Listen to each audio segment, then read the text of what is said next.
President Obama's plans for gun control will face an uphill battle on Capitol Hill from both sides of the aisle. Even some state governors are taking a stand against the president's proposals. Ephraim Graham has the story.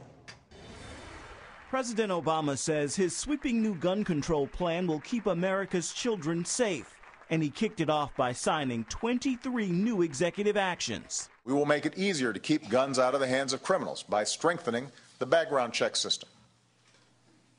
We will help schools hire more resource officers if they want them. Critics say it all amounts to an assault on the Second Amendment and executive overreach. In a statement, Reince Priebus, the chairman of the Republican National Committee, said President Obama's series of gun control measures amount to an executive power grab that may please his political base, but will not solve the problem at hand. Several states are already pushing back against the president's plans.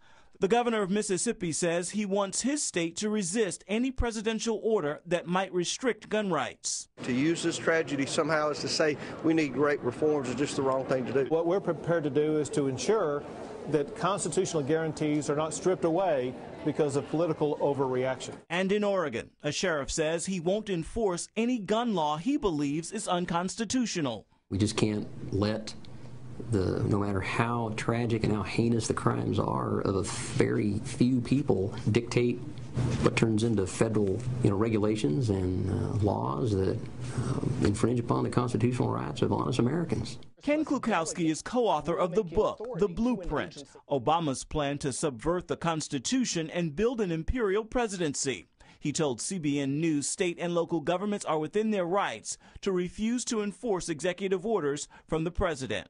Executive orders do not apply to private citizens, private companies, nor do they apply to state governments or local governments like sheriffs or a state attorney general or whatnot.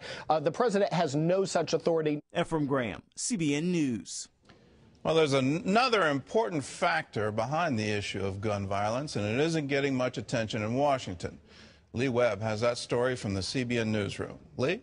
Gordon, the president did not talk about the entertainment industry's effect on gun violence. No connection made between violent, bloody video games and movies and real-life violence.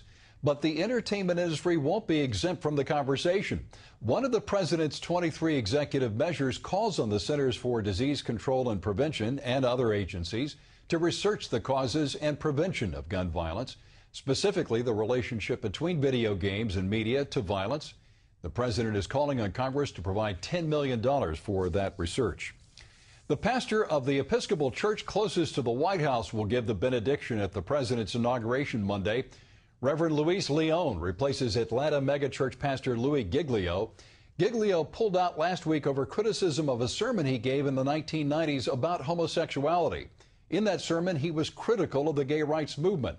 A spokeswoman for the Presidential Inaugural Committee said the person chosen to pray would reflect the administration's beliefs. The Episcopal Church blesses same-sex relationships and it elects bishops who live openly with same-sex partners. Economic growth picked up last month. Christmas sales gave it a boost. The Federal Reserve says the economy is still growing at a modest pace.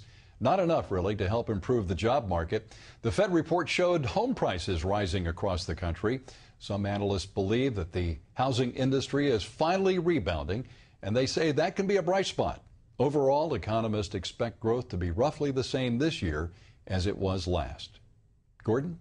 This is some really good news, especially considering Hurricane Sandy probably took a few decimal points away from growth, and to see this kind of encouraging news, particularly for the housing market, it's wonderful news.